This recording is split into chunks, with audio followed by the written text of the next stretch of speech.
자, 이 시간에는 전자장치 부착 등에 관한 법률 공부하도록 하자고요. 이 법률도 출제 빈도가 매우 높죠.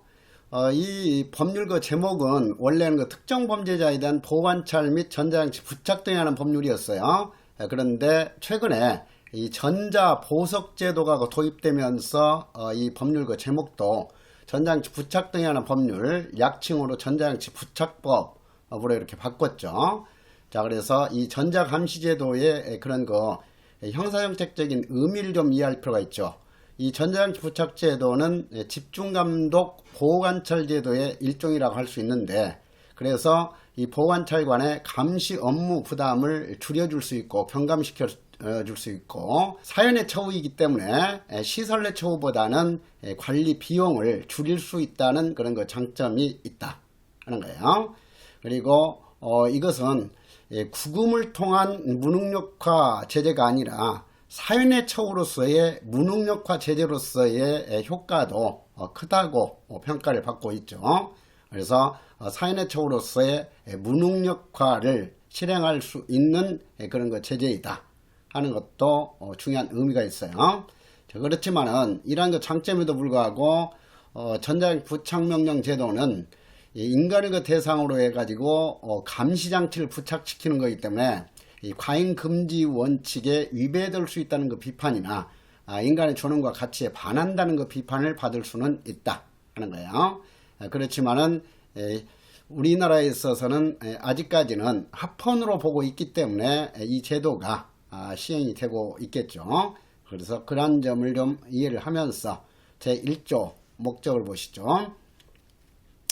전자장치 부착법은 수사, 재판, 집행 등 형사사법 절차에서 전자장치를 효율적으로 활용하여 불구속 재판을 확대하고, 왜 불구속 재판을 확대할 수 있냐 하면 전자보석제도가 도입됐기 때문에 그래요.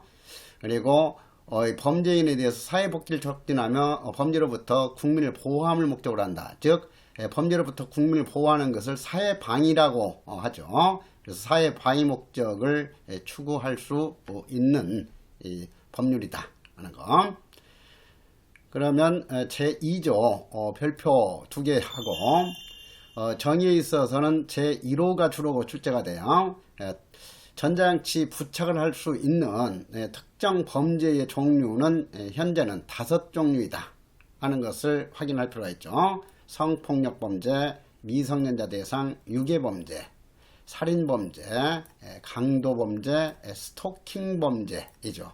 특히 이 스토킹범죄는 2023년 금년에 새롭게 개정해가지고 추가를 시켰죠. 그래서 이 스토킹범죄가 특정 범죄에 포함이 됐기 때문에 1호에 관해서는 출제 가능성이 매우 높아요. 그래서 확실하게 알아두시도록 하고, 그러니까 방화범죄라든가 절도범죄라든가 이런 다른 어떤 범죄에 대해서도 전자장치 부착명령은 할 수가 없고, 우리나라에 있어서는 오로지 이 5가지 특정 범죄에 한해서만 전자장치 부착을 할 수 있다 하는 거.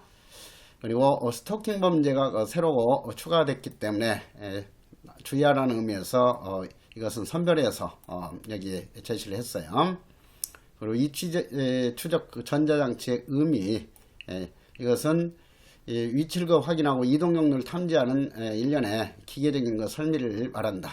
그래서 대통령령으로 정하고 있는데 이것은 전자 발찌제도로 규정을 하고 있어요.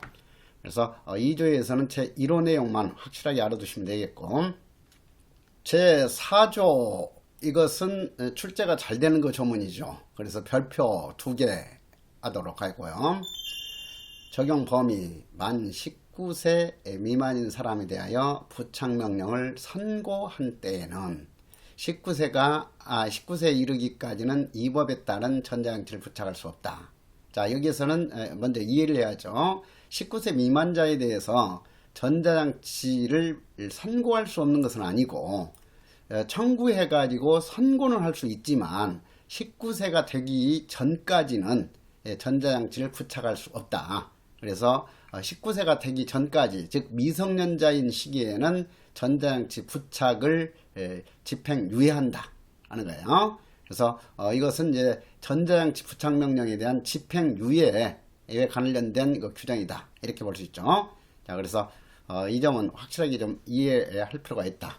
그래서 뒤에 나오는 아동 청소년 성보에 관한 법률에 있어서 신상 공개 명령이나 신상 고지 명령, 그리고 성충동 약물 치료법에서 규정하고 있는 성충동 약물 치료 명령의 경우에는 19세가 되기 전까지는 19세 미만자인 범죄자에 대해서는 청구할 수도 없고 그것을 판결할 수도 없어요. 그래서 19세 미만자에 대해서는 할 수가 없는 것이 바로 신상 공개 명령, 고지 명령, 그리고 성충동 약물 치료 명령이다 하는 것은 시험과 관련해서 반드시 알아둘 내용이죠. 그래서 그것과 대비해서 이 전자장치 부착 명령, 이것은 19세 미만인 미성년자에게도 선고할 수는 있다 하는 것을 확실하게 구분해서 알아둘 필요가 있죠. 그리고 제2장 형 집행 종료 후에 전자장치 부착이죠. 그러니까 전자장치 부착, 이것은 자유형 징역 집행하면서 교정시설 내에서 부착하는 것은 아무런 의미가 없잖아요. 그래서 이런 그 징역형 집행이 종료된 후에 전자장치를 부착하는 거예요. 그래서 이 전자장치 부착도 사회 내처우로서 비구금성 보안처분이다. 다시 말해서 자유를 제한하는 보안처분의 일종이다 하는 거예요. 자, 그러면 제5조 이 법 중에서 출제 빈도가 가장 높은 그 조문이 제5조죠. 그래서 별표 4개 아시죠? 그러면 이 제5조에 있어서는 전자장치 부착명령의 청구 요건을 5가지 그 특정 범죄별로 구분해 가지고 그 특징을 정확하게 알아두실 필요가 있죠. 자, 그러면 먼저 성폭력 범죄에 대한 청구 요건을 보도록 하자. 자, 이것도 당연히 이 보안 처분이기 때문에 검사가 청구해 가지고 형사 법원에서 판결로서 결정하도록 하고 있겠죠. 자, 그래서 검사는 성폭력 범죄를 다시 범할 위험성이 있다고 인정되는 그 사람에 대해서, 즉 재범률 위험성이 있는 경우에 한해서 전자장치를 부착하도록 하는 명령을 법원에 청구할 수 있다. 그래서 이 청구 요건, 성폭력 범죄로 징역형의 실형을 받은 사람이 그 집행을 종료한 후 또는 집행이 면제된 후에 10년 이내에 성폭력 범죄를 저지른 때에 한해서 전자장치 부착 명령을 청구할 수 있다 하는 거예요. 그래서 11년째 두 번째 성폭력 범죄를 저지른 때에는 전자장치 부착을 청구할 수 없다. 이런 사례형 문제로도 출제가 돼요. 자, 그 점을 이해하도록 하고, 2호 성폭력 범죄로 이 법에 따른 전자장치 부착 명령을 받은 전력이 있는 사람이 다시 성폭력 범죄를 저지른 때는 후속 범죄의 어떤 기간 상관없이 20년이 지났건 30년이 지났건 간에 다시 이 성폭력 범죄를 저지른 때는 전자장치 부착을 청구할 수 있다 하는 거죠. 그러니까 첫 번째는 두 번째 범죄를 범하는 그 경과기간이 10년 이내야지만은 전자장치 부착을 받았던 전력이 있는 사람이 그 다음에 또다시 성폭력 범죄를 범하는 경우에는 기간과는 상관없이 청구할 수 있다 하는 것. 그래서 그 점을 비교해서 이해하도록 하고요. 그리고 3호 같은 경우에는 성폭력 범죄로 성폭력 범죄를 2회 이상 범하여 그 습격이 인정되는 때, 그래서 이 성폭력 범죄로 전자장치 부착 명령을 받은 전력이 있건 없건, 그리고 징역형을 받은 전과가 있건 없건 간에 이 성폭력 범죄를 2회 이상 범해서 그 습격이 인정되는 경우에는 전자장치 부착을 청구할 수 있다 하는 거예요. 그래서 그 점을 확실하게 알아두도록 하고요. 그리고 제4호와 5호에 있어서는 사회적인 약자인 미성년자, 19세 미만인 사람, 그리고 장애가 있는 사람에 대해서 성폭력 범죄를 저지른 때에는 단 한 번에 성폭력 범죄를 범했다 하더라도 전자장치 부착 명령을 청구할 수 있다 하는 거예요. 그래서 이 이런 그 사회적 약자에 대해서 성폭력 범죄를 범한 사람에 대해서는 아주 엄격하게 지금 제재를 가할 수 있도록 규정을 하고 있죠. 왜냐하면 이런 인간들은 어떤 그 정상적인 그 성향이 아니에요. 일종의 그 사이코패스 같은 그런 그 성향을 지니고 있기 때문에 재범 위험성도 매우 높고 사회적으로도 아주 위험하죠. 그렇기 때문에 이렇게 특별히 이런 규정을 두고 있다 하는 것을 이해하도록 하세요. 그런데 지금 이 성폭력 범죄자에 대한 전자형 부착명령 청구와 관련해서는 청구할 수 있다는 의무적 청구 규정만 두고 있지 필요적 청구 규정은 두고 있지 않다 하는 것을 알 수 있죠. 자, 그러면은 이 성폭력 범죄자에 대한 청구 요건하고 비슷하게 규정하고 있는 것이 이 강도 범죄자와 스토킹 범죄자에 대한 요건이에요. 그래서 먼저 제 사항을 보도록 하자고요. 검사가 강도 범죄를 범한 사람에 대해서 청구할 수 있다.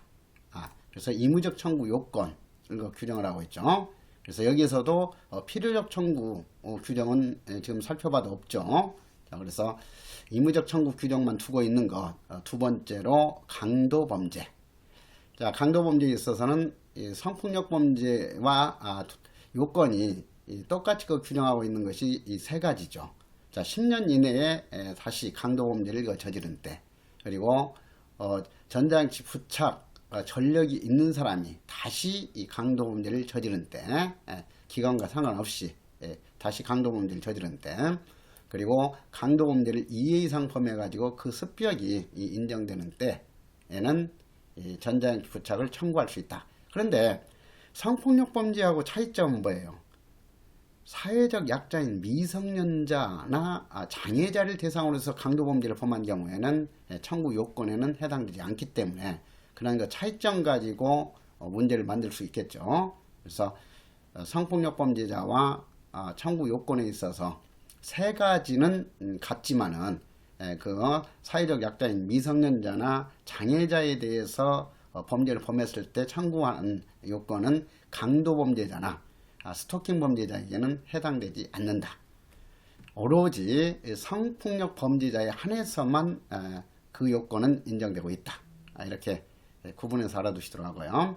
자, 그리고 제5항 새롭게 도입된 스토킹 범죄에 대한 청구 요건은 강도 범죄자에 대한 요건하고 똑같은 내용으로 되어 있어요. 그래서 10년 이내에 스토킹 범죄를 다시 저지른 때, 그리고 전자장치 부착했던 전력 있는 사람이 다시 스토킹 범죄를 저지른 때, 스토킹 범죄를 2회 이상 범하여 그 습격이 인정되는 때 하는 거.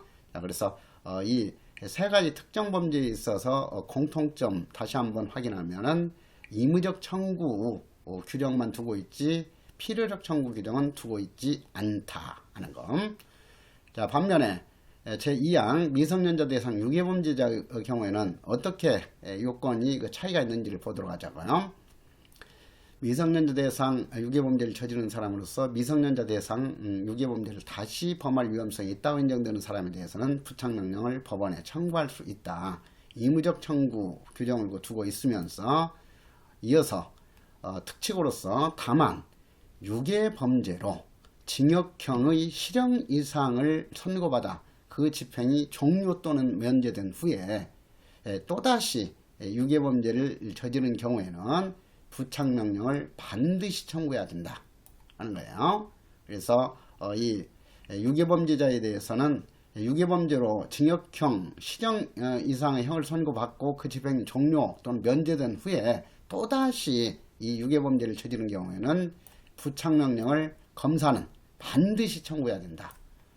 재량으로 청구하지 않을 수는 없는 거예요. 반드시 그 청구하도록 하고 있다. 즉 필요적 청구 규정으로 두고 있다 하는 것.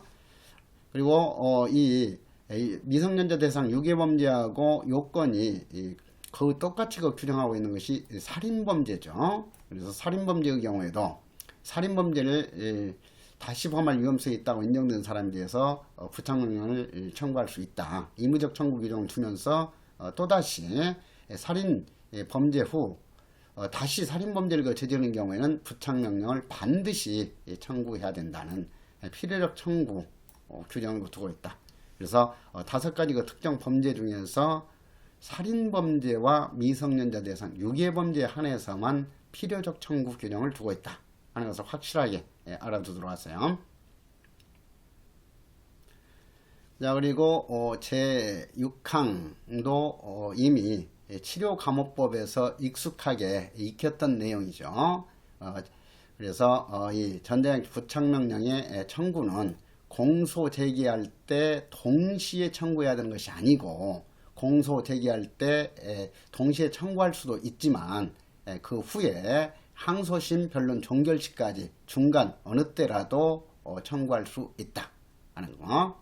자, 그래서 역시 사실심인 항소심, 변론, 종결시까지만 청구할 수 있다 하는 것. 자, 그래서 그 점.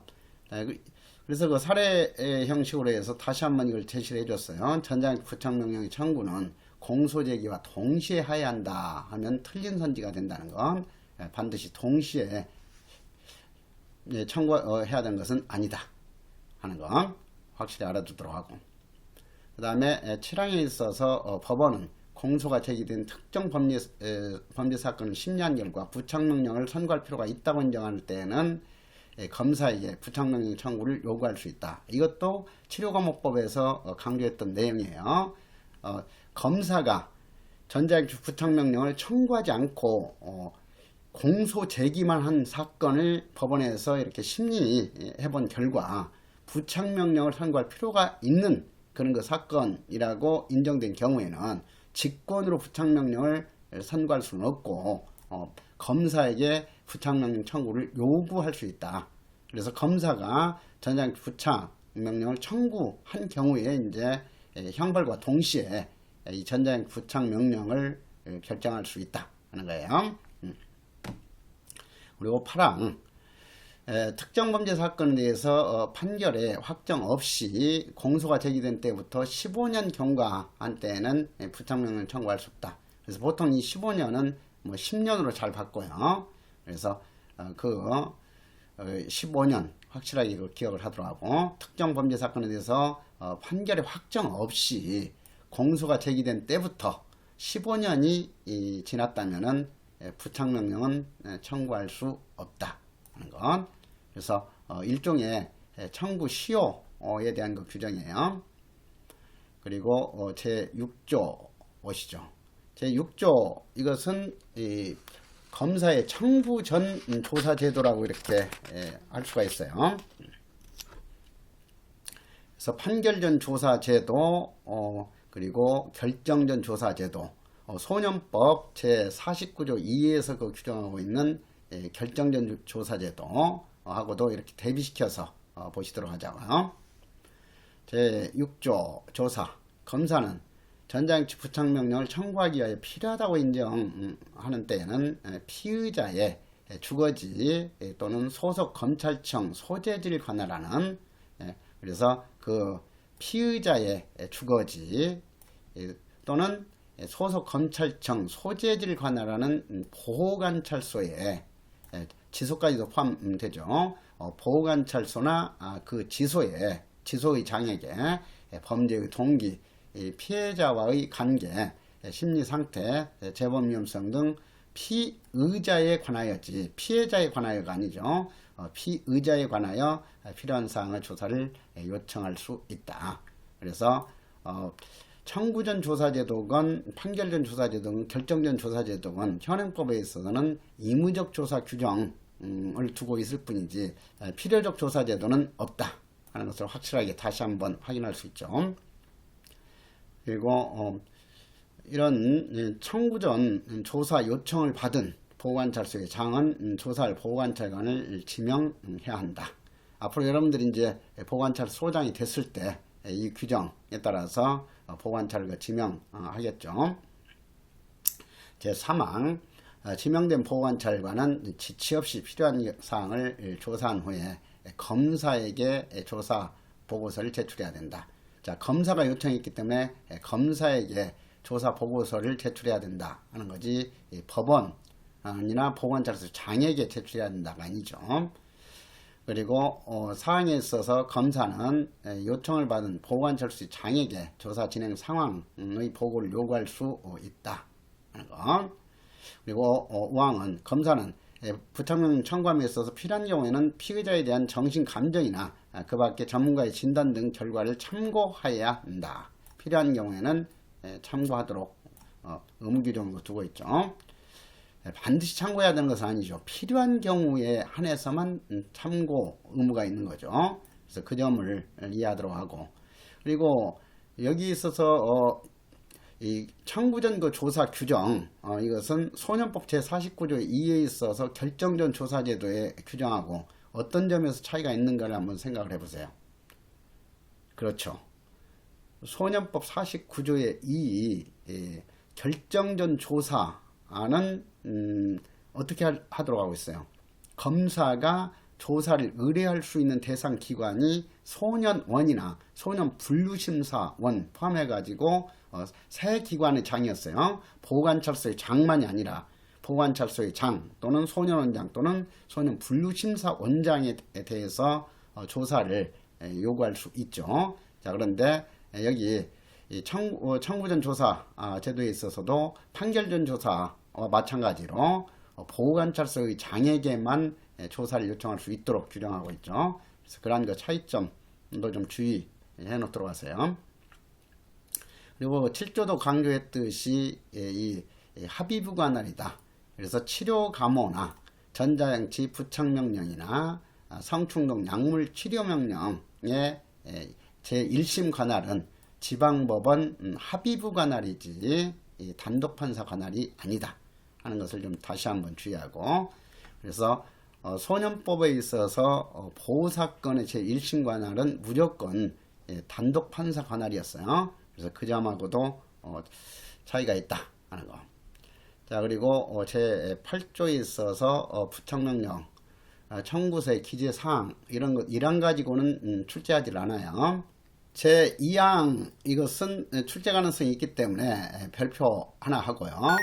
그런데 이것은 이미 치료감호법에서도 익혔던 내용이죠. 그래서 법원은 부착명령 청구가 있을 때는 지체 없이 부착명령의 청구서의 부본을 피부착명령 청구자 또는 그 변호인에게 송부해야 된다.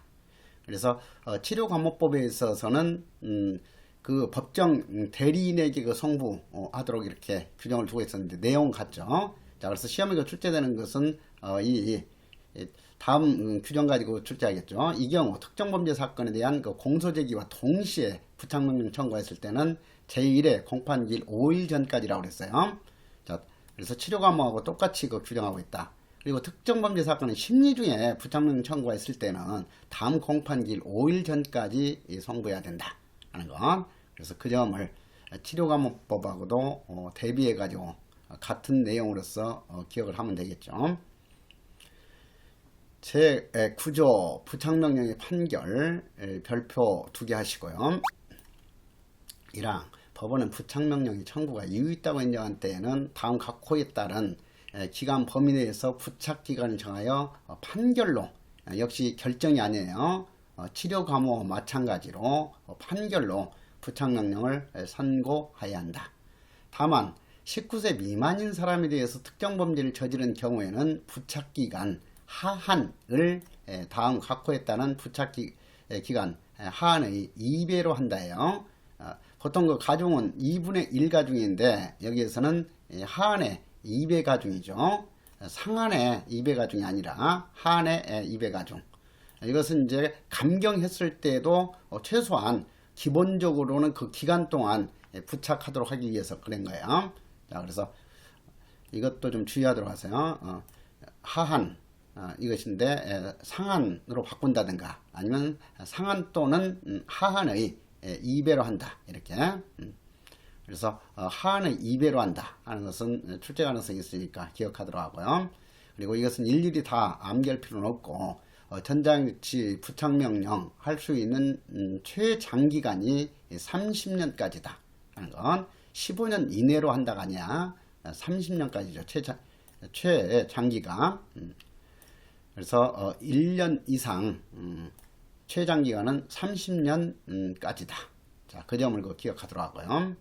그리고 2항 여러 개의 특정 범죄에 대해서 동시에, 그러니까 성폭력 범죄를 범했고 미성년자 대상 유괴 범죄를 범했다든가 이런 경우 여러 개의 특정 범죄에 대해서 동시에 그 부착명령을 선고할 때는 법정형이 가장 중한 죄의 부착기간의 상한의 2분의 1까지 가중하되, 그래서 여기서는 2배 가중이 아니죠. 그리고 하한이 아니라 여기서는 상한의 2분의 1까지 가중하되 각도의 부착기간의 상한을 합한 기간은 초과할 수 없다 하는 거. 다만 하나의 행위가 여러 특정 범죄에 해당하는 경우에는 가장 중한 죄의 부착기간으로 한다 하는 거. 그리고 사망도 별표 하나 하고요. 부착명령을 선고받은 사람은 부착기간 동안 보호관찰을 받는다. 예외가 없어요. 그래서 치료감호법에 있어서 가종료된 경우나, 그리고 법정 대리인에게 치료 위탁된 경우나 치료 명령을 받은 경우에도 예외 없이 반드시 이 보호관찰이 부과되도록 규정했었어요. 자, 그것과 마찬가지로 전장치 부착 명령을 받은 경우에는 부착기간 동안에 반드시 이 보호관찰이 부과돼야 된다 하는 거.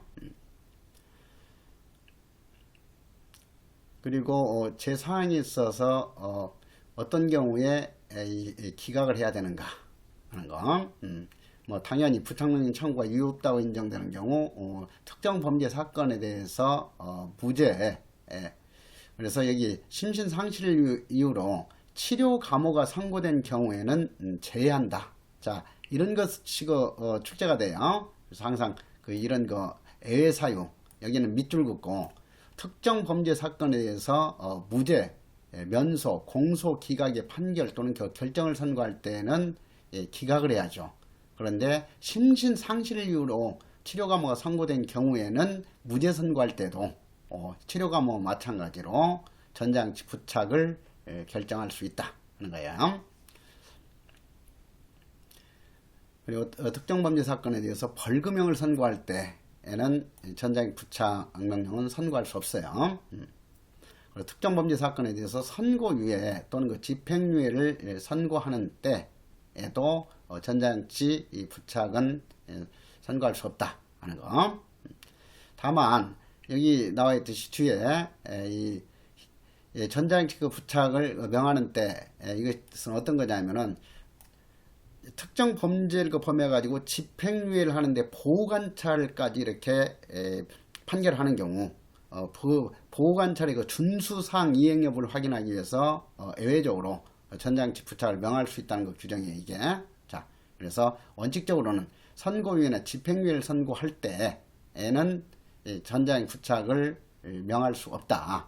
자, 그런데 이 선고유예 또는 집행유예를 선고하는 때 집행유예에 대해서 집행유예 조건으로 보호관찰을 동시에 부과할 때, 집행유예를 할 때 집행유예만 할 수도 있고, 그리고 보호관찰 또는 사회봉사 또는 수강을 명할 수 있다고 되어 있잖아요. 그래서 이 집행유예를 하면서 보호관찰까지 동시에 선고한 경우 그 보호관찰의 준수사항 이행 여부를 확인하기 위해서는 예외적으로 집행유예 받은 사람에 대해서도 전자장치 부착을 명할 수는 있어요. 그래서 예외까지 같이 여기에서 이해를 하도록 하세요.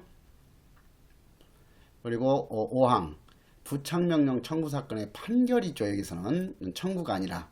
그래서 판결은 특정 범죄 사건의 판결과 형선고와 형에 대한 판결과 동시에 선고해야 된다 하는 의미예요. 이것은 치료 감호에 대해서도 똑같이 규정을 하고 있었죠.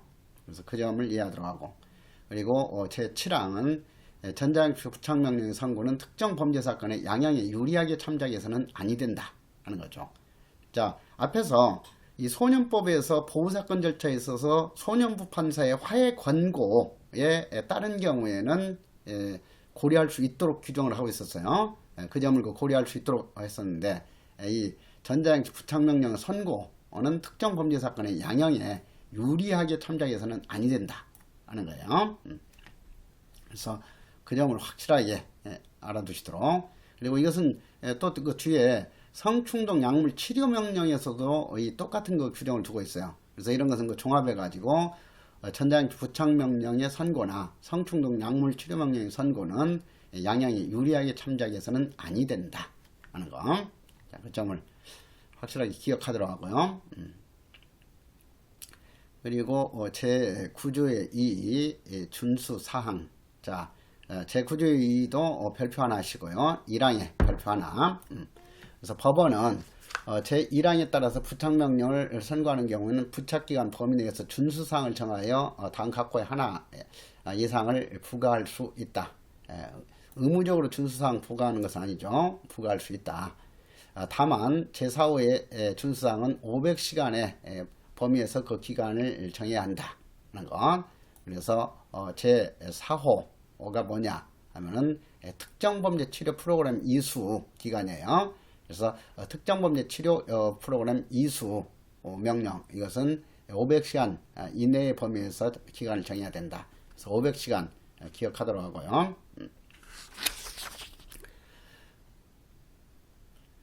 그래서 그 준수사항으로는 어떤 것을 부과할 수 있는가? 야간, 아동, 청소년 통학시간 등 특정 시간대의 외출 제한을 준수사항으로 부과할 수 있고, 그리고 어린이 보호구역 등 특정 지역 장소의 출입 금지 및 접근 금지를 준수사항으로 부과할 수 있고, 주거지역의 제한. 그래서 성폭력 범죄자 같은 경우는 어린이들 어떤 그 교육시설이라든가 이런 데라든가 이런 그 가까운 지역에는 주거하지 못하도록 제한을 할 수 있다 하는 거죠. 그리고 피해자 등 특정인에게 접근 금지, 우리 마약 등 중독성 있는 물질의 사용 금지, 그 밖에 부착명령 선고받은 사람의 재범 방지와 성행 교정을 위하여 필요한 사항에 대해서 준수사항으로 부과할 수 있다 하는 거. 자, 그런데 특칙을 사망으로 규정하고 있어요. 그래서 특칙은 별표 3개 해가지고 확실히 알아둬야 할 내용이죠. 자, 법원은 성폭력 범죄를 범한 사람. 자, 여기서는 나머지 강도범죄, 미성년자 대상 유괴범죄, 살인범죄에는 해당되지 않아요.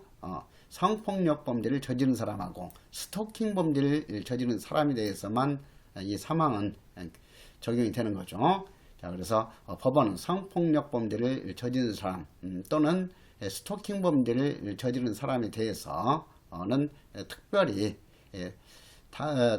1항의 준수사항을 부과해야 한다 하는 거죠. 자, 그래서 이 준수사항을 부과할 수 있다가 아니라 의무적으로 이 성폭력 범죄자나 스토킹 범죄자에 대해서는 준수사항을 부과해야 한다 하는 거. 자, 그래서 의무적으로 부과해야 할 그 준수사항의 종류에는 어떤 것이 있는가 보시죠. 19세 미만인 사람을 대상으로 성폭력 범죄를 저지른 사람에 대해서, 그러니까 여기서 성인을 대상으로 성폭력 범죄를 저지른 사람에게는 해당되지 않아요. 19세 미만인 사람을 그 대상으로 성폭력 범죄를 저지른 사람을 한정한다 이렇게 되어 있으니까. 자, 그래서 그것과 연결해서 여기서도 규정한 거죠. 19세 미만인 사람을 대상으로 해서 성폭력 범죄를 저지른 사람에 대해서는 야간, 아동, 청소년의 통학시간 등 특정 시간대 외출 제한하는 것은 의무적으로 부과해야 된다 하는 거예요. 원칙적으로 부과해야 된다. 그리고 피해자 등 특정인에게 접근 금지는 부과해야 된다 하는 거죠. 그런데 지금 뭐 직장 생활을 한다든가 이런 경우 아이들 통학 시간에 아침 뭐 7시에서 9시 사이에 이런 거 통학 시간에 외출 제한 해버리면 직장 생활을 할 수가 없게 되는 거잖아요. 그래서 이런 경우 이거 염두에 두고 A를 인정하고 있죠. 그래서 다만 야간, 아동, 청소년 통학 시간 등 특정 시간대 외출 제한에 대해서만큼은 부과해서는 아니 될 이런 준수사항을 부과해서는 아니 될 특별한 그 사정이 있다고 판단하는 경우에는 해당 그 준수사항을 포함하지 아니할 수는 있다 하는 거예요. 그래서 성폭력 범죄자에 대해서 의무적으로 준수사항을 부과하도록 하고 있는 것은 특정 시간대 외출 제한과 그리고 이 피해자 등 특정인에게 접근 금지 두 가지다. 그런데 특정 시간대 외출 제한 이것은 예외적으로 부과하지 아니할 수 있도록 규정하고 있다. 자, 그래서 여기 252에서 확인이 되죠. 스토킹 범죄를 저지른 사람에 대해서도 피해자 등 특정인에게 접근 금지 준수사항은 반드시 포함이 돼야 된다 하는 거. 그래서 그 내용 이거 출제 가능성이 매우 높기 때문에 확실하게 이해를 해놓도록 하시고요. 자, 그 다음에 10조 부착명령 판결 등의 그 통지에 있어서도 뭐 여러 법률에서 공통적으로 규정을 하고 있어요. 그래서 이런 것 사연의 처우에 대해서 선고한 때에는 법원은 확정된 날로부터 3일 이내에 부착명령을 선고받은 주거지를 관할하는 보관찰소의 장에게 판결문 등본을 송부해야 된다 하는 것. 이것은 성충동 약물 치료명령에 있어서도 똑같이 규정하고 있어요. 그래서 사연의 처우에 대해서는 똑같이 이렇게 법원에서는 3일 이내에 보관찰소의 장에게 판결문의 등본을 송부하도록 규정하고 있다 하는 것. 그리고 이항의 경우도 마찬가지죠. 석방되기 전 5일 전까지 피부착명령자의 그 주거지를 관할하는 보관찰소의 장에게 그 사실을 알려야 한다 하는 거예요. 자, 그래서 이 교정시설에 수용이 됐다가 석방되는 경우에는 이렇게 석방되기 5일 전까지 사연의 처우 피부착명자뿐만 아니라 다른 사연의 처우 대상자도 마찬가지예요. 그래서 그 주거지를 관할하는 보관찰소의 장에게 5일 전까지 통보해야 한다 하는 거. 그리고 전자형 부착명령에 대해서도 국선 변호인 제도는 준용이 된다 하는 정도로 알아두시면 되고, 12조는 별표 하나 해가지고 역시 사연의 처우이기 때문에 부착명령은 검사의 주의를 받아가지고 여러분들이 집행한다 하는 거예요. 사법경찰관리가 집행하는 것이 아니라 보관찰관리가 집행한다. 제13조 부착명령의 집행. 부착명령은 특정범죄 사건에 대한 형의 집행이 종료되거나 면제에 가석방되는 날, 그리고 치료감호의 집행이 가종료되는 날 석방 직전에 피부착명령자의 신체에 전자장치 부착함으로써 집행한다. 그래서 시행령에 따르면 발목에 발찌를 부착하도록 하고 있죠. 그래서 우리나라에서는 지금 전자 팔찌제도가 아니라 발목에 부착시키는 발찌제도를 운영을 하고 있죠. 그래서 교정시설 내에서는 뭐 어차피 이동할 수가 없는 거니까 이 전자형 부착명 집행할 필요가 없는 거죠. 밖으로 나왔을 때 그 이동 경로까지 추적하면서 감시를 해야 되기 때문에 석방 직전에 부착하도록 한다 하는 거. 그래서 그 점을 이해하시면 되겠고요.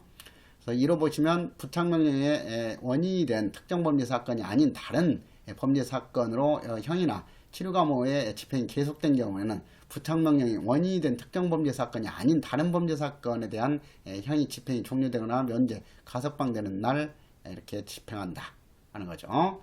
자, 그래서 이 점 가지고 판결 확정일로부터 무조건 집행하는 게 아니에요. 이런 시설에 구금되는 경우에는 시설 내에서는 집행하지 않고 이렇게 밖으로 나오는 때에만 집행하도록 하고 있다. 자, 그렇게 이해를 하시면 되겠고요. 이후 부착명령자가 부착명령을 당한 사람을 말하잖아요. 부착명령자가 부착명령 판결 확정 시 석방된 상태이고 미결구금 일수 산입 등의 사유로 이미 형 집행이 종료된 경우에는 부착명령 판결 확정일로부터 부착명령을 집행한다 하는 것은 당연한 내용이죠. 시설에 수용되지 않는 피부착명령 대상자이기 때문에 확정된 날로부터 집행한다 하는 것. 그리고 2항 부착명령을 집행하는 경우에는 보관찰소의 장은 피부착명령자를 소환할 수 있고, 피부착명령자가 소환에 따르지 아니할 때는 관할 지방법원, 검찰청, 검사에게 역시 신청해 가지고 검사가 집행장을 발부하게 되면은 그 집행장을 발부받아서 구인할 수 있다 하는 거예요. 자, 그래서 이 절차도 주의하도록. 이 경우에는 그러니까 지방법원 판사에게 이 구인장 청구해가지고 하는 게 아니죠. 그냥 이 집행장은 검사가 발부할 수 있도록 규정하고 있어요. 그래서 그 점을 좀 주의하도록 하고, 사망 보호관찰소의 장은 이항에 따라서 피부착명령자를 구인한 경우에는 부착명령의 집행을 마친 즉시 석방을 해야 된다 하는 건 당연하고, 그 다음에 그 사항에 있어서 부착명령 집행은 신체의 완전성을 해하지 아니하는 범위에서 이루어진다 하는 것도 알아둘 내용이죠.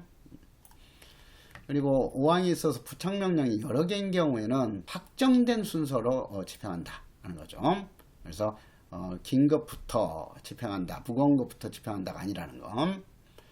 그리고 제 6항 별표 두 개 하시고요. 이것은 정지 사유를 구분하는 문제는 아주 중요하죠. 그래서 부착명령을 집행하는 중에 어떤 사유가 있을 때 잠시 부착명령 집행을 중지해 줄 수가 있는가, 정지할 수 있는가.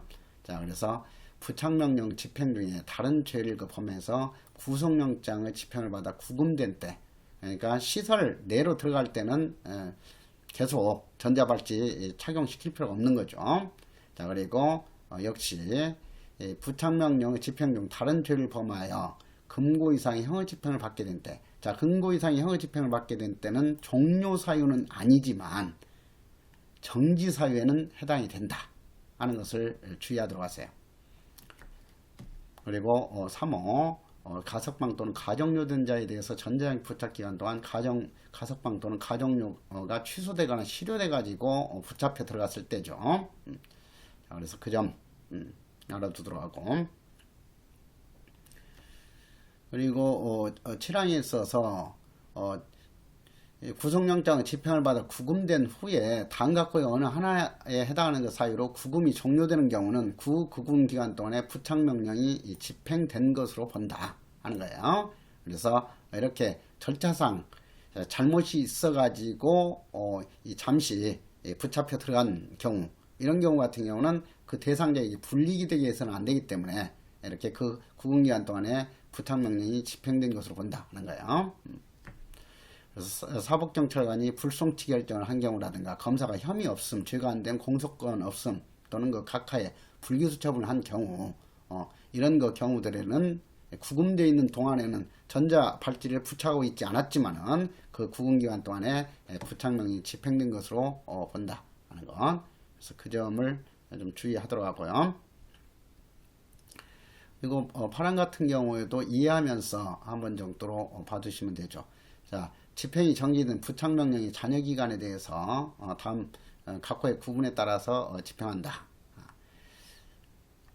제1호 구금이 해제되거나 금고 이상의 형의 집행을 받지 아니하게 확정된 때는 그 잔여기간을 집행하는 거고, 그리고 가석방된 때 등에도 그 잔여기간 집행한다.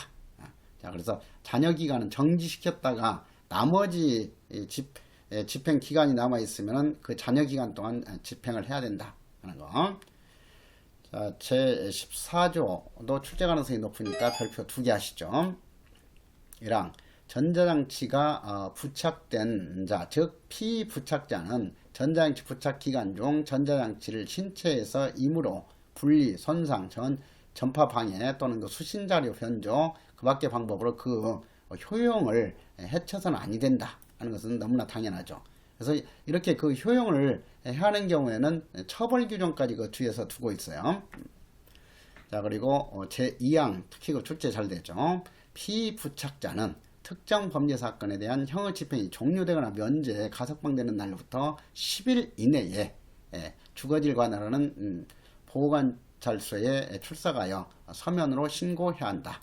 그래서 치료감호법에 있어서도 역시 이 보호관찰자에 대해서 이렇게 나온 경우에는 10일 이내에 보호관찰관에게 신고해야 된다는 거 규정을 두고 있었죠. 그래서 그 10일 이내는 공통적으로 이렇게 보호관찰소에 서면으로 신고하는 기간은 10일 이내로 규정하고 있다.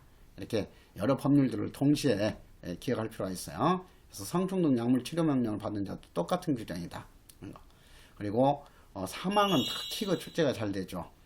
피부착자는 그래서 여기서는 별표 3개 해가지고 피부착자는 주거를 이전하거나 7일이죠. 7일.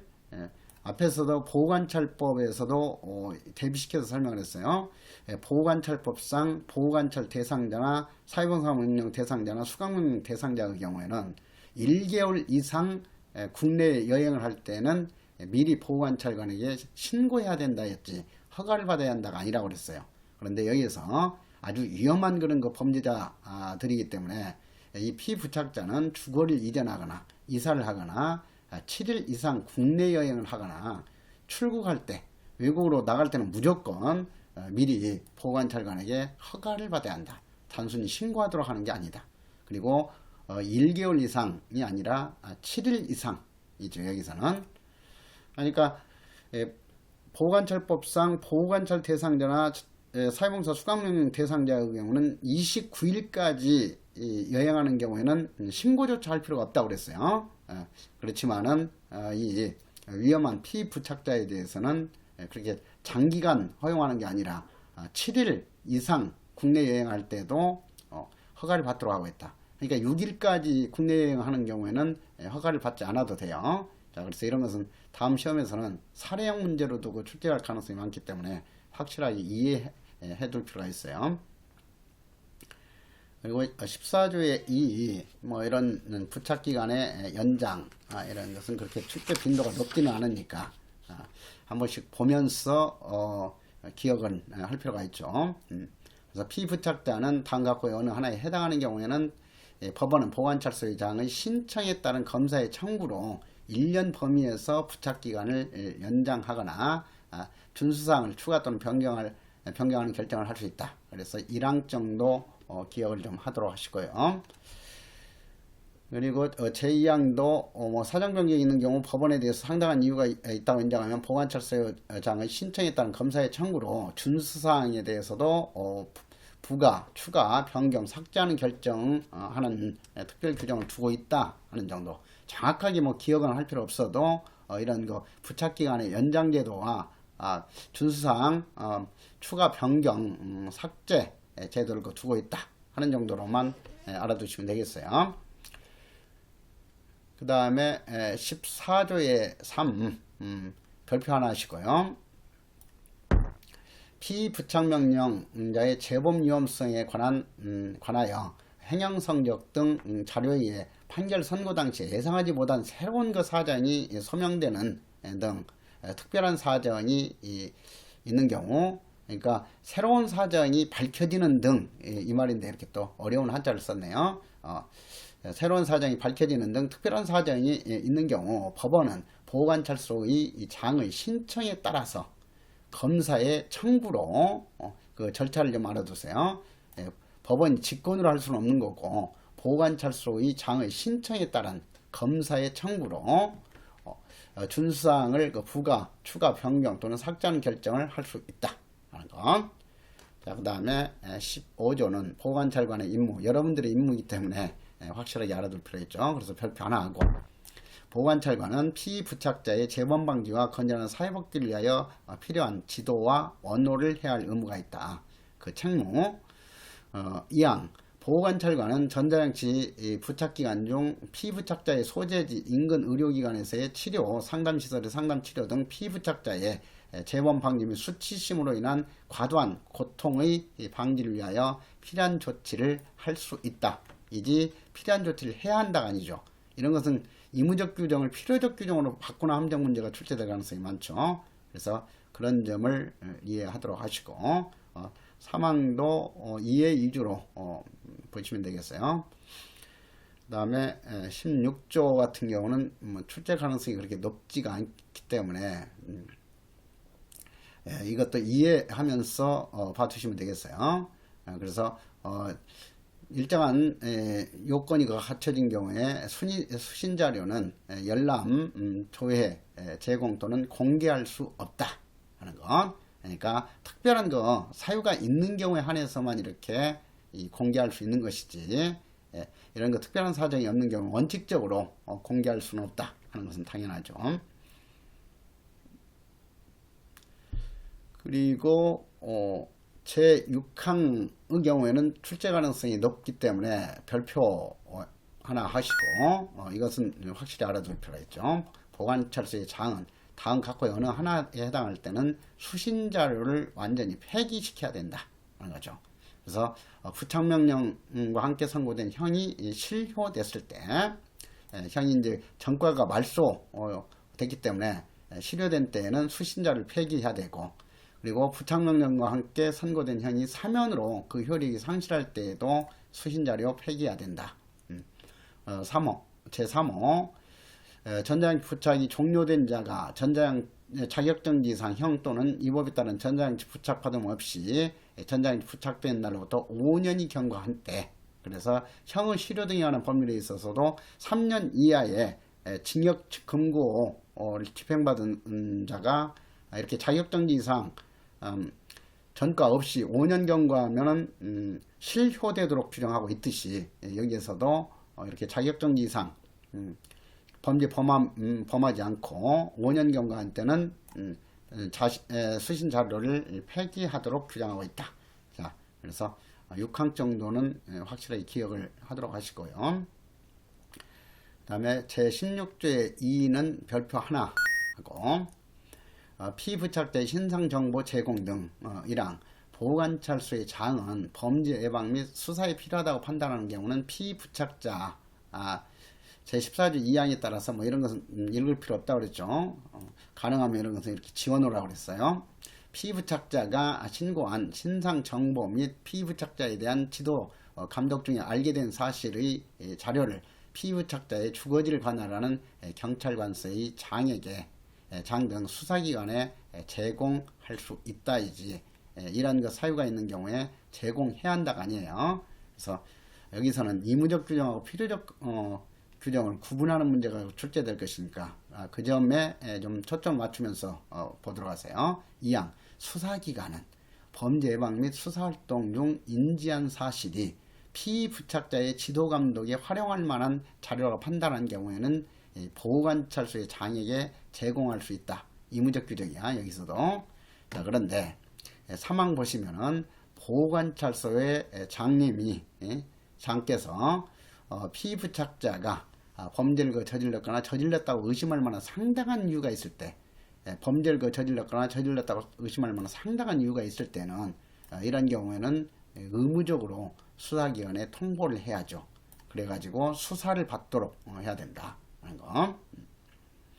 그리고 제4항이 있어서 수사기관은 체포 또는 구속한 사람이 피부착자임을 알게 된 경우에는 피부착자의 주거지를 관할하는 보호관찰소의 장에게 그 사실을 통보해야 한다 하는 거죠. 그래서 전자장치 부착하고 있는 그 사람이 이렇게 범죄를 범해가지고 체포 또는 구속되는 경우에는 보호관찰소의 장님에게도 반드시 그 사실을 알려드려야 된다 하는 것.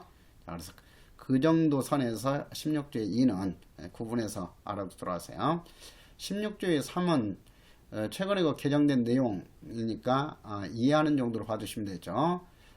법무부 장관은 보호관찰소의 장 및 보호관찰관이 피부착자의 위치를 확인하고 이동 경로를 탐지하며 전자장치로부터 발신되는 전자파에 수신한 그 자료를 보존, 사용, 폐기하는 업무를 지원하기 위하여 위치추적 관제센터를 설치 운영할 수 있다.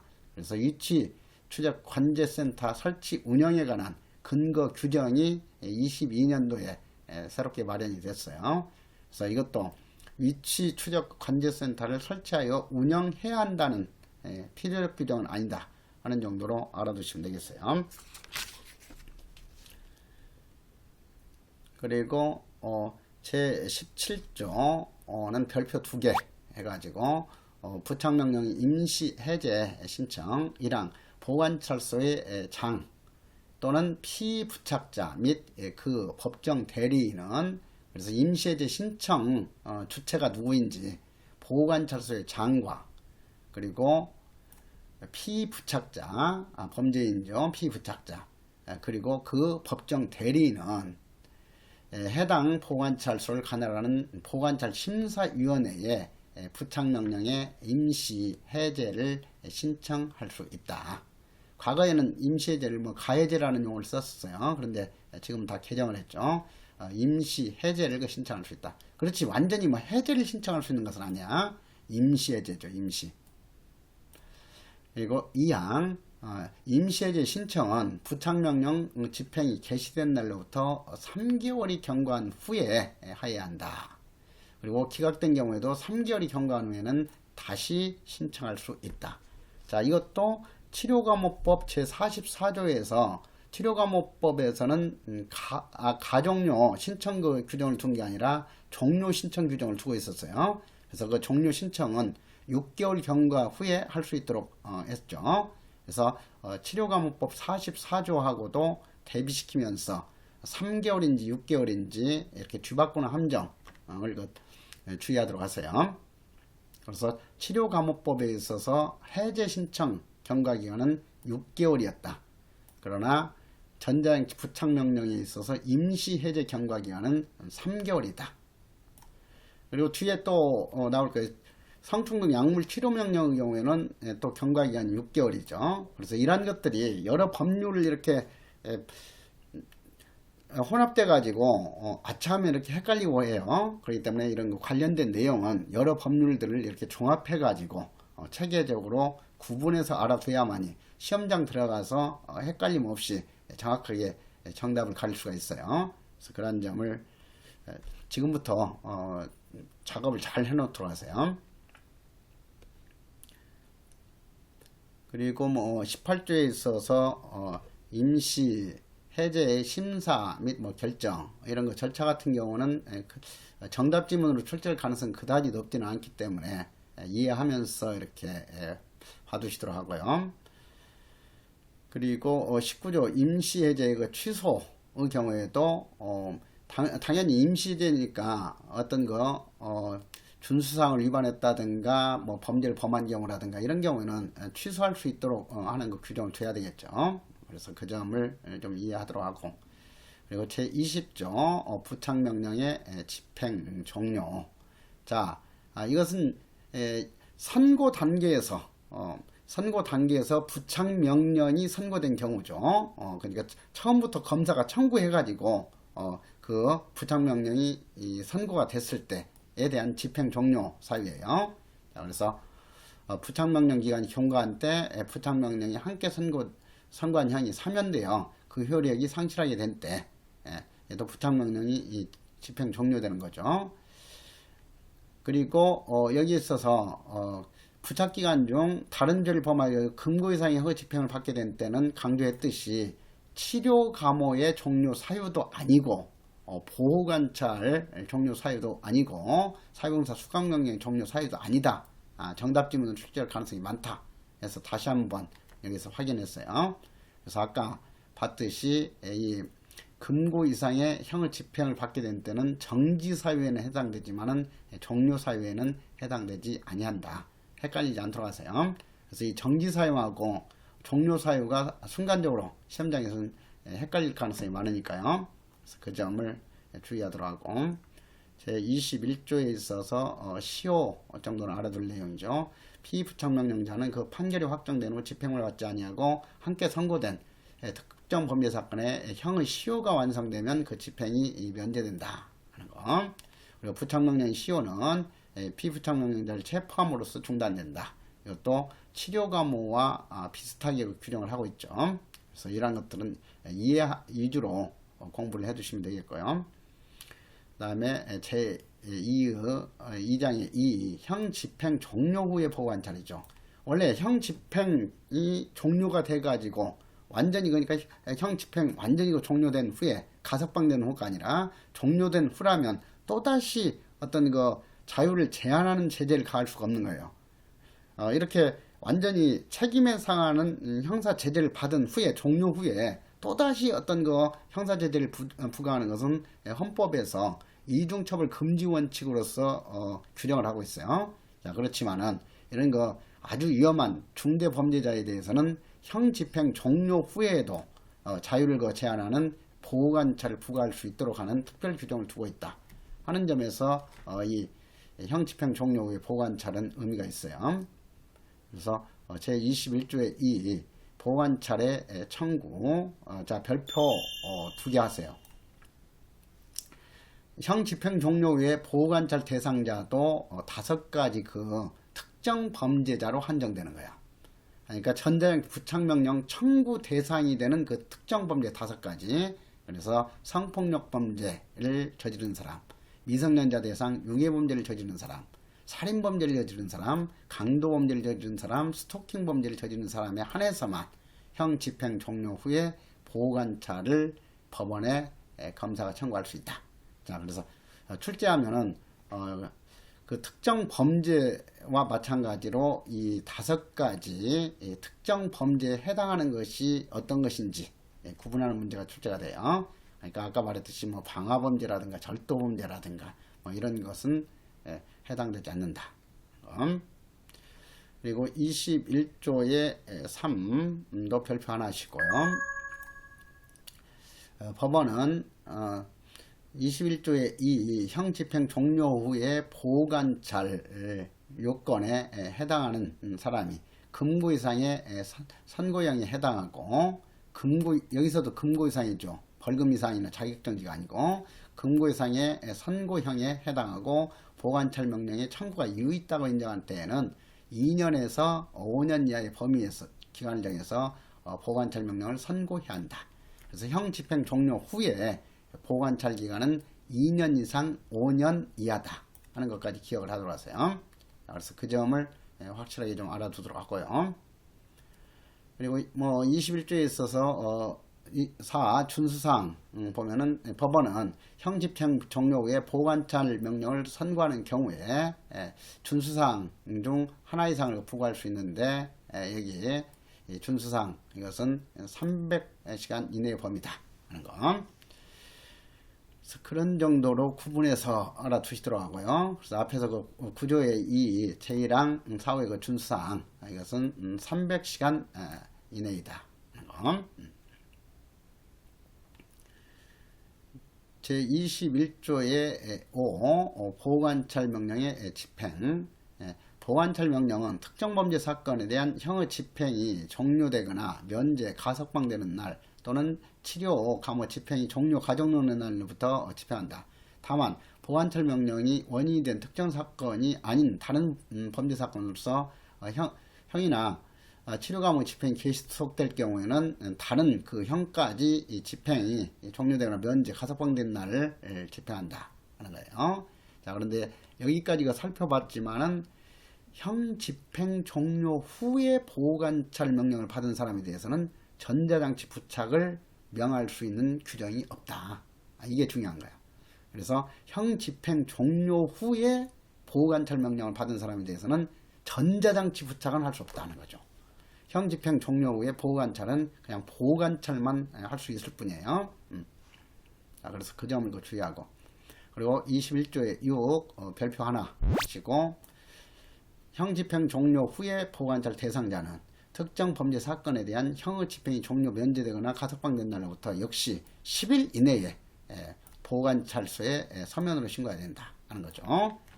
계속 지금 이 내용은 사연의 초를 받는 그 사람은 석방되는 날로부터 10일 이내에 이 보호관찰소에 출석해 가지고 서면으로 신고해야 된다 하는 거. 자, 그리고 2항 중요하죠. 보호관찰 대상자 역시 형 집행 종료 후에 보호관찰 대상자예요. 그러니까 이 보호관찰 대상자도 보호관찰 등에 관한 법률상의 보호관찰 대상자하고 전자장치 부착명령, 전자장치 부착법상 보호관찰 대상자는 성질이 전혀 달라요. 자, 그래서 보호관찰 등에 관한 법률상 보호관찰 대상자에 대한 문제인지 전자장치 부착법상 보호관찰 대상자에 대한 문제인지를 구분하면서 문제 풀어야 돼. 그래서 똑같이 그 취급해서는 안 된다. 그래서 전자장치 부착법상 형 집행 종료 후에 보호관찰 대상자는 주거를 이전하거나 7일 이상 국내 여행을 하거나 출국할 때는 미리 보호관찰관에게 허가를 받아야 한다죠. 그래서 이 보호관찰 등에는 법률에서 규정하고 있는 보호관찰 대상자는 방금 전에도 확인했듯이 1개월 이상 국내에 여행할 때에만 보호관찰관에게 신고만 하면 된다고 그랬어요. 미리 신고하면 되는데 이 여기에 전자장치 부착법상 형집행 종료 후에 보관찰 명령을 받은 보관찰 대상자의 경우는 전자장치 부착 명령 대상자나 뒤에 공부하게 되는 성충 등 약물 치료 명령 대상자와 똑같이 7일 이상 국내 여행을 하거나 출국할 때는 보관찰관 여러분에게 허가를 받아야 한다. 그래서 여러분들이 이제 뭐 도주할 위험성이 있다든가 또 재범 유포할 위험성이 있다든가 이런 거 심사해 가지고 이것은 도저히 내보낼 수 없다 하게 되면 허가 하지 않으면은 여행할 수 없는 거예요. 자, 그 점을 확실하게 이해를 하도록 하고요. 그 다음에 21조의 7 보관찰 기간의 연장까지는 뭐 당분간 그렇게 세부적으로 출제할 가능성이 그렇게 높지 않으니까 이것도 이해하면서 봐주시면 되겠고요. 자, 이어서 3장 가석방 및 가종료 등과 전자장치 부착이죠. 그러니까 이 경우에는 어떤 경우냐면은 특정 범죄자에 대해서 형 선고하는 때에 동시에 이 전자장치 부착 명령이 선고된 경우가 아니죠. 그러니까 선고 당시에는 전자장치 부착 명령이 선고되지 않았어요. 그리고 나서 형 집행, 자유형 집행을 받는 중에 가석방되는 경우에 그리고 치료감호를 받다가 가종료되는 경우에 전자장치를 부착하는 제도에 관한 내용이다 하는 거예요. 그래서 전자장치 부착법상 전자장치 부착 제도는 선고에 의한 부착 제도와 가석방자에 대한 부착 제도, 가종료자에 대한 부착 제도 세 가지 종류가 있다 하는 것을 구분하면서 이해를 해야 되겠죠. 그래서 제22조도 별표 하나 하면서 가석방과 전자장치 부착, 자, 부착명령의 판결을 선고받지 아니한 특정 범죄자로서 형의 집행 중에 가석방이 되어서 보관찰을 받게 되는 경우죠. 형 집행 중에 가석방이 되면서 보관찰이 면제됐다면 해당되지 않아 가석방 되어가지고 보관찰을 받게 되는 자는 준수사항 이행 여부 확인 등을 위하여 가석방 기간 동안 전자장치를 부착해야 한다 하는 거죠. 제9조에 따른 이것은 뭐냐면 이 성폭력 범죄나 미성년자 대상 유괴범죄나 강도범죄, 살인범죄, 스토킹 범죄에 따른 부착명령 판결을 선고받지 않는 특정 범죄자죠. 그러니까 다른 어떤 뭐 방화범죄자나 절도범죄자 이런 범죄자가 아니에요. 여기서는 그 5가지 특정 범죄자로서 특정 범죄자이지만 선고 당시에는 전자장치 부착명령 판결이 내려지지 않았죠.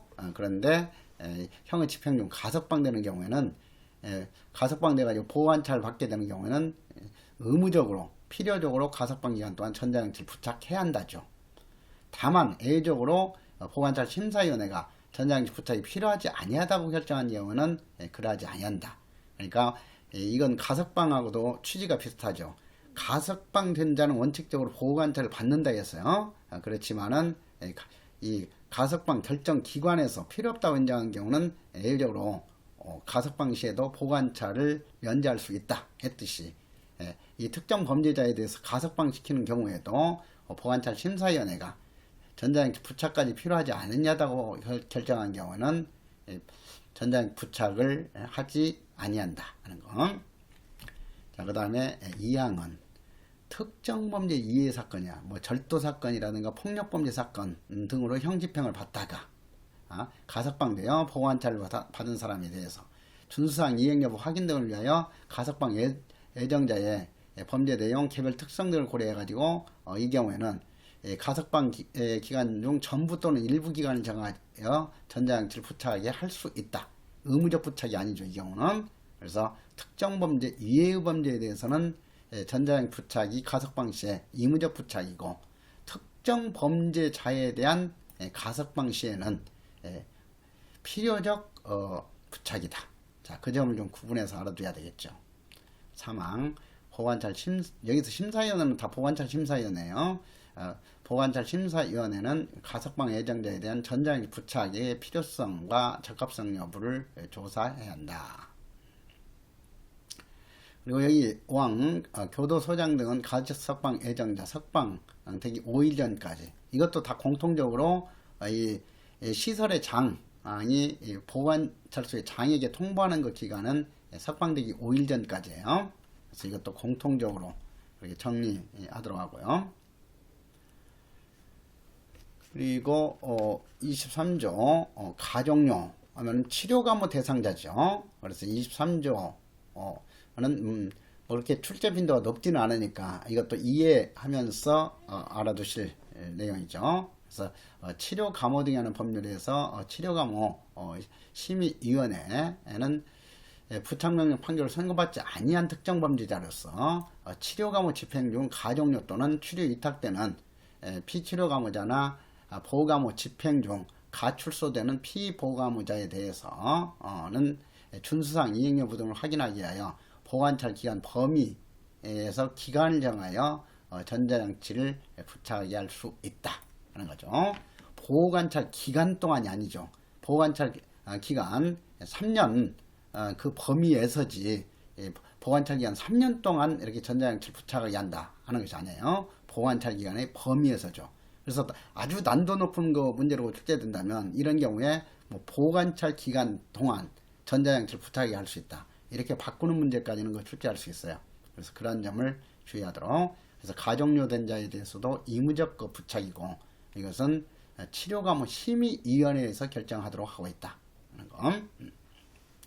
그래서 그런 정도를 이해하시고요. 24조에 있어서 역시 전자장치 부착도 사인의 처우이기 때문에 여러분들이 그 집행한다. 보관찰관이 집행한다 하는 건. 그래서 그 정도 알아두도록 하고, 그 다음에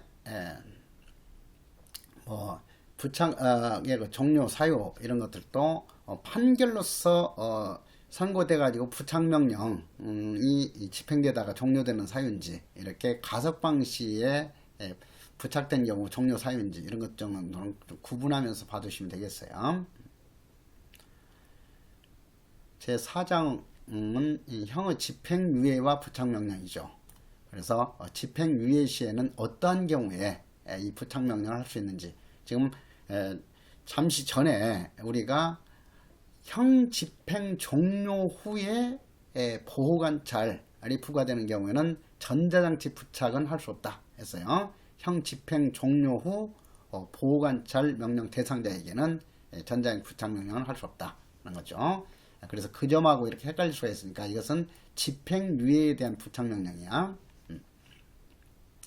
28조 형의 집행유예와 부착명령. 법원은 특정 범죄를 범한 자에 대해서 5가지 그 특정 범죄를 범한 자에 대해서 형의 집행을 유예하면서 보호관찰 받을 것을 명한 때에는, 여기에 형광펜으로 밑줄 쫙 하세요. 보호관찰을 받을 것을 명한 때에 한해서는 보호관찰 기간 범위 내에서 기간을 정하여, 역시 보호관찰 기간 동안이 아니야. 보호관찰 기간의 범위 내에서 그 기간을 정하여, 보호관찰 기간이 뭐 3년이라면 3년 내내가 아니라 뭐 1년 정하든지 6개월 정하든지 해가지고 그 기간을 정하여 준수사항 이행 여부 확인을 위하여만 전자장치 부착을 명할 수 있다.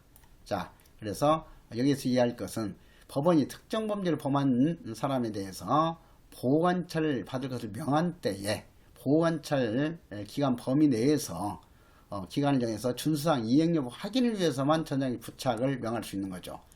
그렇지, 이 법원이 특정 범죄자에 대해서도 집행유예만 하고 보호관찰을 부과하지 않은 경우에는 전자장치 부착을 할 수 없어요. 그래서 그 점을 확실히 이해하도록.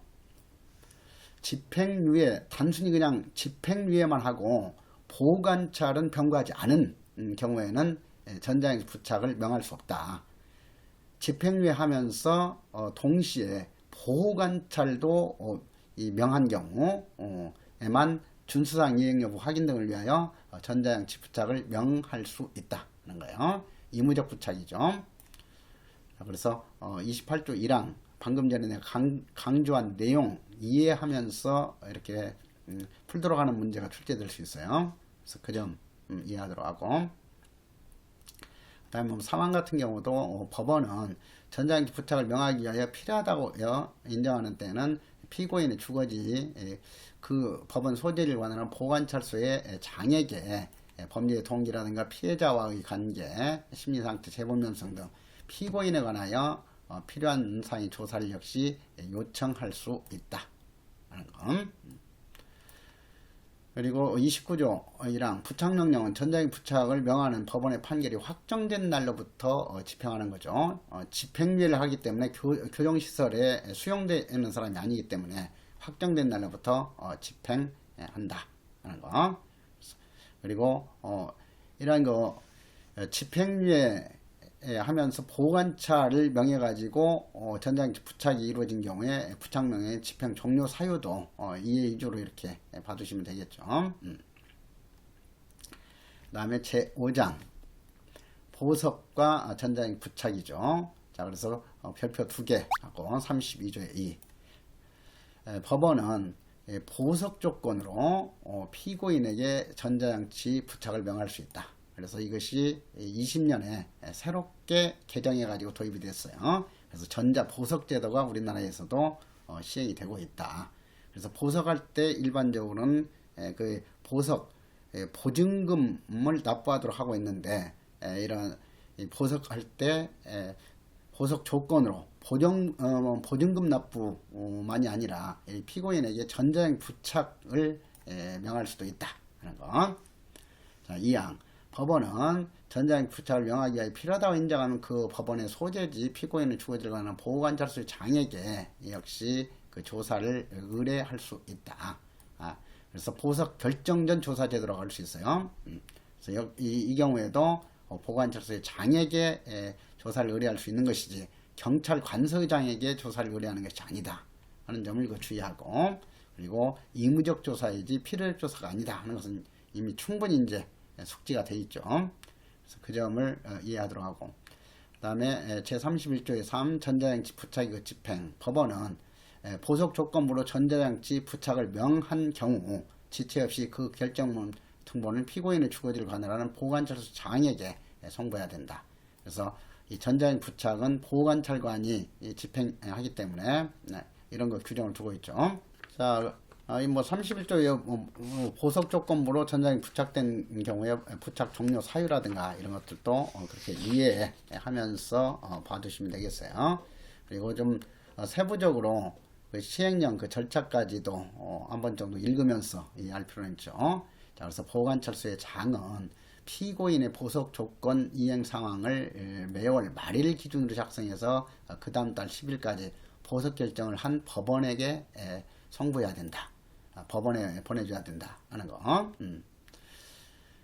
검사에게 보내줘야 한다가 아니에요.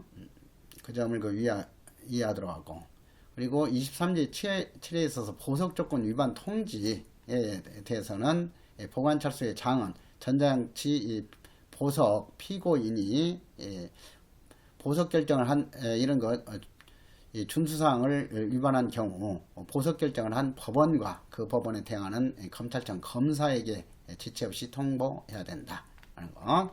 그래서 이 이행사항에 대해서는 매월 말일 기준으로 해가지고 법원에 송부해야지고, 그리고 보석 조건 위반 통지 대상 기관은 법원과 검사이다 하는 정도로 알아두시면 되겠어요.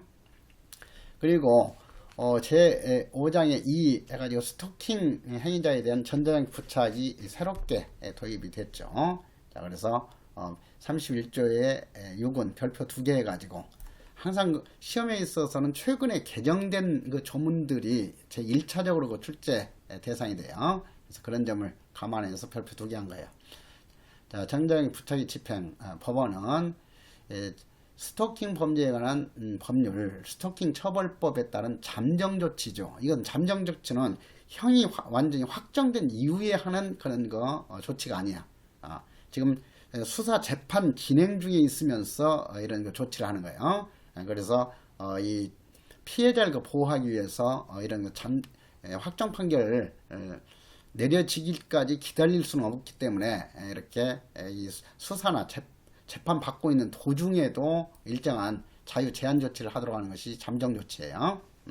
자, 그래서 이 잠정 조치로서도 스토킹 처벌법에서는 전자장치 부착을 할 수 있도록 근거를 마련했어요. 자, 그래서 스토킹 범죄 처벌에 관한 법률에 있어서는 이 전자장치 부착, 이것을 잠정 조치로도 도입했다 하는 것을 이어서 바로 연결해서 보도록 할 거예요. 그러니까 아까 지금 그 5가지 특정 범죄자에 대한 전자장치 부착 명령은 어떤 경우에 할 수 있어요? 1심, 2심, 3심까지 가가지고 완전히 확정 판결이 끝나야만 이렇게 할 수 있는 거예요. 그런데 지금 여기 스토킹 범죄자에 대해서는 지금 수사 받고 있는 도중에도 이렇게 잠정 조치로서 전자장치를 부착할 수 있도록 한 거예요. 그러니까 이게 아주 특별한 제도잖아요. 확정 판결 되기 이전 상태에서도 전자장치를 부착하도록 하는 제도가 있다. 자, 그것이 잠정 조치로서의 전자장치 부착과 그리고 보석 조건부로 전자장치 부착할 때이다 하는 거죠. 그래서 스토킹 처벌법상 잠정 조치로서 전자장치 부착을 결정한 경우 그 결정문 등본을 경찰관서의 장과 이거 지금 수사받고 있는 도중이기 때문에 그렇죠. 수사를 관할하는 경찰관서의 장과 보관찰소의 장에게 송부해야 된다 하는 거죠. 그래서 수사받고 있는 거 대상이기 때문에 관할기관이 경찰관서의 장도 관할기관이기 때문에 이렇게 경찰관서 장에게도 송부하도록 하고 있다 하는 거죠. 그래서 그런 점을 이해하도록 하고, 그래서 이것은 뭐 세부적인 조문까지는 뭐 출제될 가능성이 그렇게 높지는 않으니까 이것도 이런 그 조문 읽으면서 잠정 조치로서 전자장치 부착 제도가 시행이 되고 있다 하는 것을 이해하면서 파악하시면 되겠어요. 자, 그 다음에 327페이지 스토킹 처벌법까지 연결해서 정리를 하도록 하자고요. 327페이지 스토킹 처벌법 한번 펴보도록 하세요. 스토킹 처벌 등에 관한 법률을 줄여서 스토킹 처벌법이라고 하죠. 그래서 이 법률은 최근에 이제 그 개정이 돼가지고 스토킹 처벌법상의 반의사 불벌죄 조항을 폐지를 시켰다 하는 것이 중요하고, 그리고 이 스토킹 처벌법 방금 전에 확인했듯이 잠정 조치로서 전자장치 부착을 할 수 있도록 하는 그 규정을 만들었다. 이게 아주 중요하죠. 자, 그래서 이 스토킹 처벌법에서 제2조 스토킹 행위가 뭔가 하는 것은 이해할 필요가 있죠. 그래서 스토킹 행위랑 상대방의 의사에 반해서 정당한 이유 없이 다음 항목에 어느 하나에 해당하는 행위를 하여 상대방에게 불안감 또는 공포심을 일으키는 행위를 말한다. 자, 그래서 스토킹 행위는 그 상대방 또는 그 동거인 가족에게 접근하거나 따라다니거나 진로를 막아서는 행위, 그리고 상대방 등의 주거, 직장, 학교, 그 밖에 일상적으로 생활하는 장소 또는 그 부근에 기다리거나 지켜보는 행위, 그리고 이 부호, 영상, 화상을 상대방 등에게 나타내게 하는 행위. 그래서 스마트폰을 이용해서나 이런 행위하는 것까지도 스토킹 행위로 규정을 하고 있죠. 그리고 나에 있어서 상대방 등에게 직접 또는 제3자를 통해서 물건 등을 도달하게 하거나 주거 등 또는 그 부근에 물건을 두는 행위. 상대방의 등의 주거 등 그 부근에 놓여 있는 물건을 훼손하는 행위까지, 그리고 정보통신망을 이용해서 제3자에게 이런 것을 신상을 제공하거나 배포하거나 게시하는 행위들, 이런 것이 지금 폭넓게 스토킹 행위로 규정하고 있다 하는 것을 이해를 해 주시면 되겠어요. 이것도. 그리고 스토킹 범죄란 지속적으로 또는 반복적으로 이지 단 한 번만 이런 행위하는 것은 스토킹 범죄 행위에 해당되지 않아요. 그래서 이러한 행위들을 지속적으로 반복적으로 하는 것을 말한다 하는 거. 그리고 스토킹 범죄의 피해자란 스토킹 범죄로 인해서 직접적인 피해를 입은 사람에 한정되는 것이지 직접 또는 간접 피해를 입은 사람을 말한다가 아니에요. 그래서 그 점을 이해하도록 하고, 그 다음에 스토킹 범죄 등의 그 처리 절차, 이런 것은 제3조에 있어서 스토킹 행위에 신고 등에 대한 응급조치 정도 알아둘 필요가 있죠. 그래서 응급조치는 사법경찰 관리가 직접 하는 거예요. 출동한 경찰관이 응급조치하는 것에는 어떤 것들이 있는지. 자, 그래서 별표 하나 하고요. 스토킹 행위의 제지, 향후 스토킹 행위의 중단 통보 및 스토킹 행위를 지속적 또는 반복적으로 할 경우 처벌을 받을 수 있다는 것을 문서로서 서면으로서 경고하는 거죠. 구두 경고가 아니야. 말로써 경고하는 것이 아니라 처벌에 대해서 증거를 남겨야 하니까 서면 경고하도록 하고 있죠. 그리고 스토킹 행위자에 대한 피해자 등과의 분리 및 범죄 수사 신속하게 해야죠. 피해자 등에 대한 긴급 응급조치 및 잠정조치 요청 자동 절차 안내, 그리고 스토킹 피해 관련 상담소 또는 보호시설로 피해자 등 인도. 그래서 이 보호시설로 인도하는 경우에는 피해자 등이 동의한 경우에 한해서만 할 수 있어요. 자, 그래서 제3조 그 점을 이해하도록 하시고요. 그리고 뭐 4조라든가 이런 내용들 이런 것은 이해하면서 이렇게 봐줄 필요가 있죠. 자, 4조 보시죠. 자, 1항 사법경찰관은 스토킹 행위 신고와 관련하여 스토킹 행위가 지속적 또는 반복적으로 행해질 우려가 있고 스토킹 범죄 예방을 위하여 긴급을 요하는 경우에는 스토킹 행위자에게 직권으로 또는 스토킹 행위의 상대방 또는 그 법정 대리인 또는 스토킹 신고를 한 사람의 요청에 의하여, 그러니까 지금 반드시 요청에 의해서만 할 수 있는 조치가 아니라 응급조치는 사법경찰관이 직권으로 할 수도 있다 하는 거. 자, 그 점을 이해하면서 긴급 응급조치의 내용에는 100m 이내에 접근 금지도 긴급 응급조치로는 할 수 있다 하는 거. 그리고 전기 통신을 이용한 그 접근 금지. 그래서 긴급 응급조치의 그 종류 정도는 기억하도록 하세요. 그리고 제5조 긴급 응급조치의 승인 신청.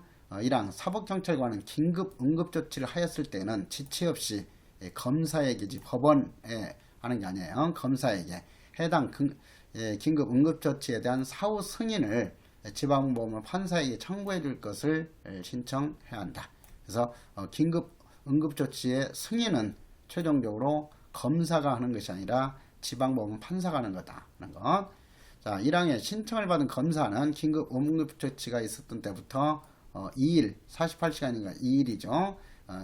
48시간 이내에 2일 이내에 지방법원 판사에게 긴급 응급조치에 대한 사후 승인을 청구한다.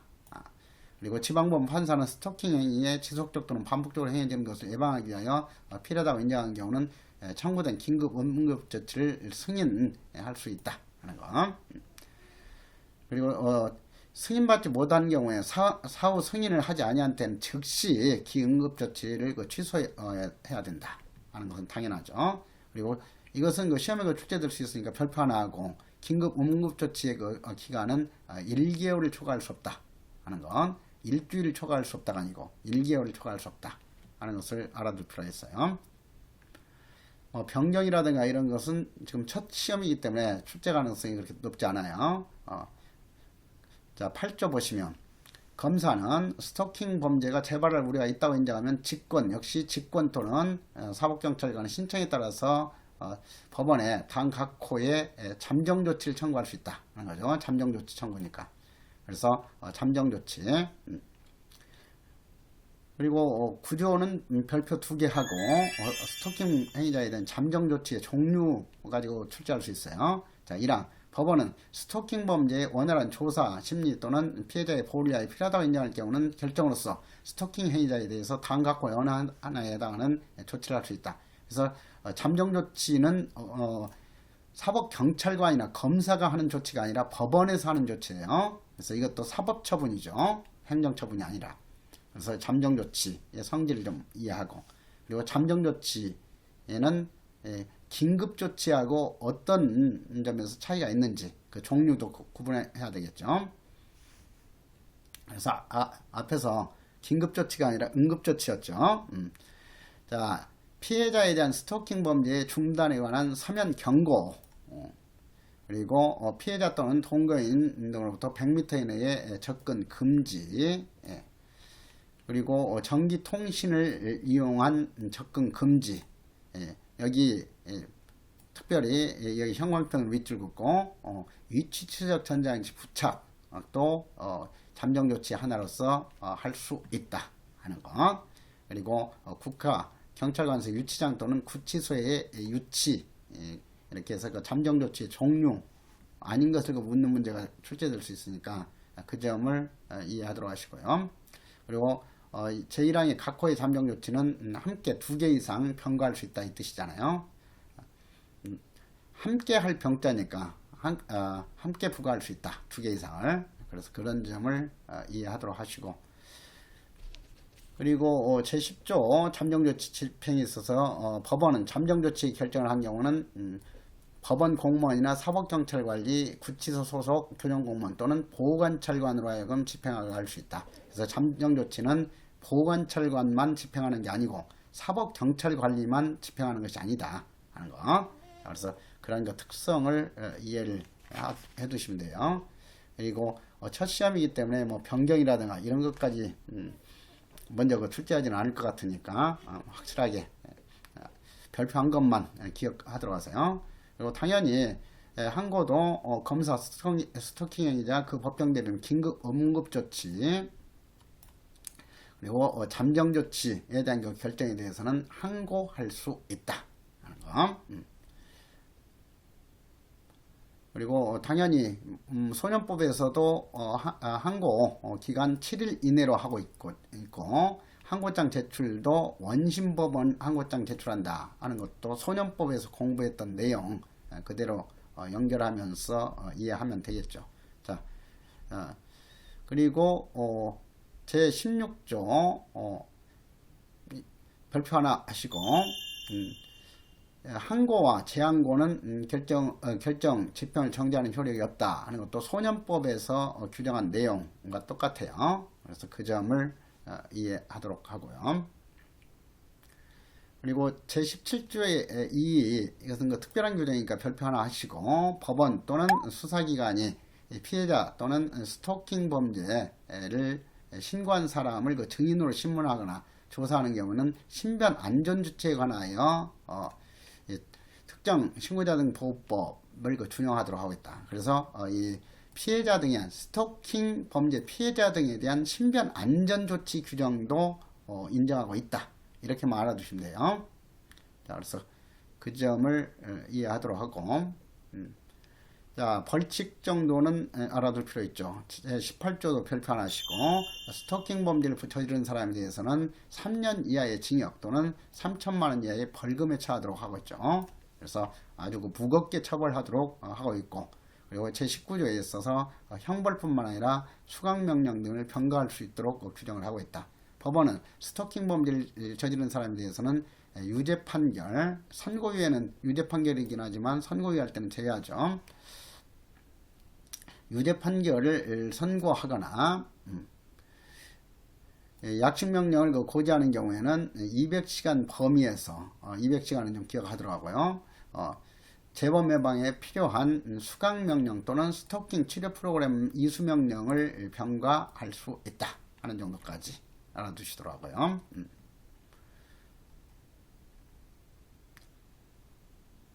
나머지는 일일이 다 기억할 수는 없으니까 주요 내용은 여기 관련 문제로 간추려서 정리를 해놨어요. 그래서 스토킹 처벌법도 여기 관련 문제로 정리한 내용 위주로 반복해서 공부하도록 하세요. 수고 많았어요.